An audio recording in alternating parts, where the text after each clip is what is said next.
What is the best neighborhood to live in Miami? Well, this is of course a very personal question and people have different preferences, but we have been asked by our viewers and customers this question, so I'll give you my personal take. And I do think it is quite relevant for a lot of people, but let's get started.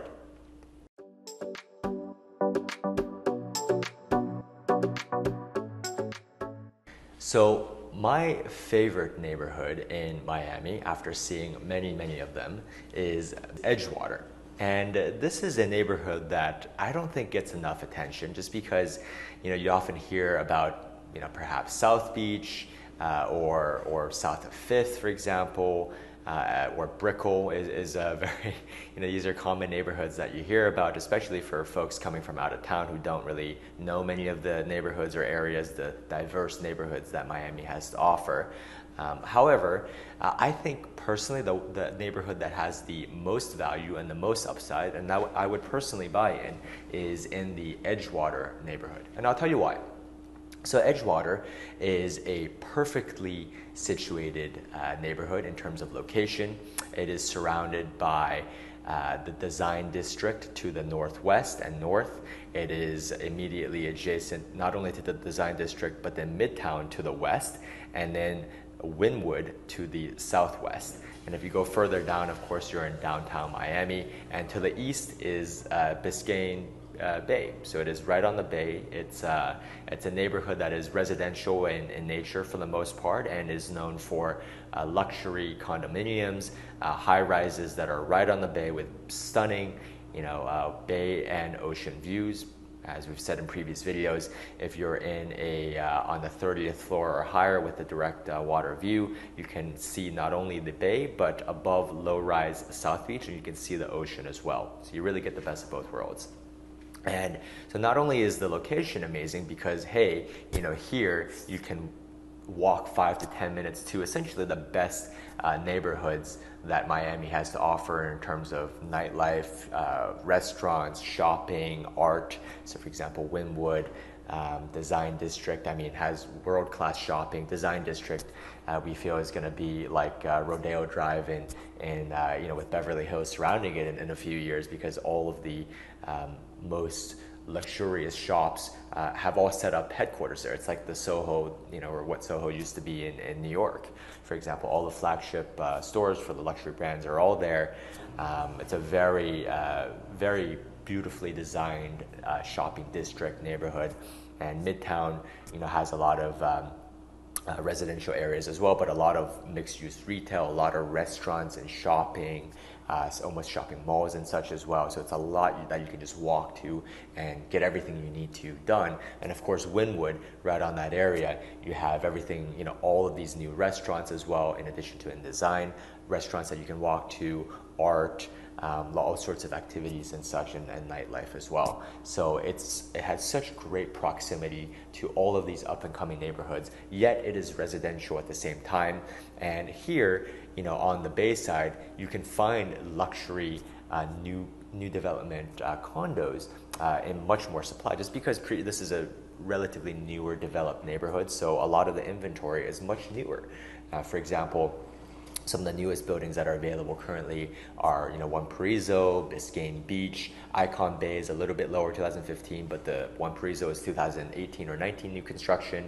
Biscayne Beach is 2017. They're building the Masonic Bahia, which was supposed to be completed in 2022, but due to construction delays, we'll see.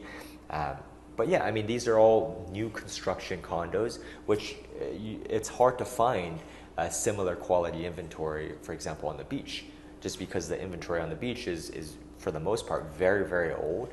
And in the rare chance that you do get a new construction building like 57 Ocean, which is a beautiful building, of course, in Mid-Beach, once you get one of these rare new construction buildings, the pricing is 3 times what it is or more versus what you can find in terms of value here. So this is why we like this area. We think the neighborhood is improving exponentially.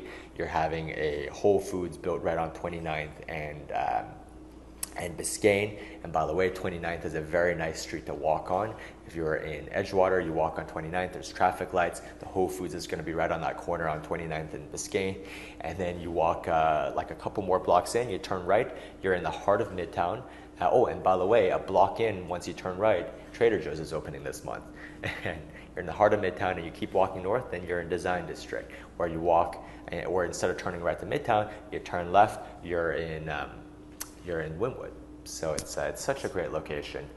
And this is just some of the reasons why we feel that this neighborhood is really, really the next place to boom. And it's such a relaxing feel too. You're close to the water. There's definitely a breeze. As you know, if you have something oceanfront, it's dramatically cooler than being inland during the summers, which people complain about. We don't think rightfully so, but you have a balcony, reasonably high floor, you're gonna be fine, no problems. There's always a breeze, and it's always 10 degrees cooler on the coast or on the bay. So these are just some of the reasons why we think this area is our personal favorite. Another thing we wanted to mention is, for some reason, the streets are wider and there's just more space. There's more street parking. It's less crowding versus, for example, in Brickell, or South Beach, it's impossible to find parking. You can drive around and not find any parking all day. In Brickell, it's very has more of a Midtown Manhattan type feel, which, maybe for some, maybe not for some. Personally, since you're asking me, my favorite is more spread out. The Edgewater and the surrounding neighborhoods, I think, by far have the best value. And one last thing, the great thing about this neighborhood is it's so accessible for location too, because it's so central. So, you go out, it's you have the Julia Tuttle Causeway to the beach, so you can immediately get on the beach on the causeway, and you get right on Biscayne, and then you can immediately get on the I-95 north-southwest. Very, very accessible. And I think due to the very centralized location, you will find that when you're organizing plans with your friends who live on the beach in Brickell, Coconut Grove, Coral Gables and such, people would tend to congregate towards you, not only because all of the action and the new and the best restaurants are happening in these neighborhoods we talked about right around you, but also because you're so central. It's like a meet me in the middle type place. So this is why we think Edgewater in particular and the surrounding neighborhoods of Midtown, Design, and Wynwood are the best neighborhoods, or Edgewater, the best neighborhood to buy a property in. Anyway, if you're looking to buy not only in South Florida, but in New York, we cover all 5 boroughs of New York City, Long Island, and the Hudson Valley. And of course, we're headquartered here now in Miami, Florida. We cover Miami-Dade County, Broward, Palm Beach, Martin, and St. Lucie counties. We can help you save 6% when you sell with an agent-assisted FSBO listing.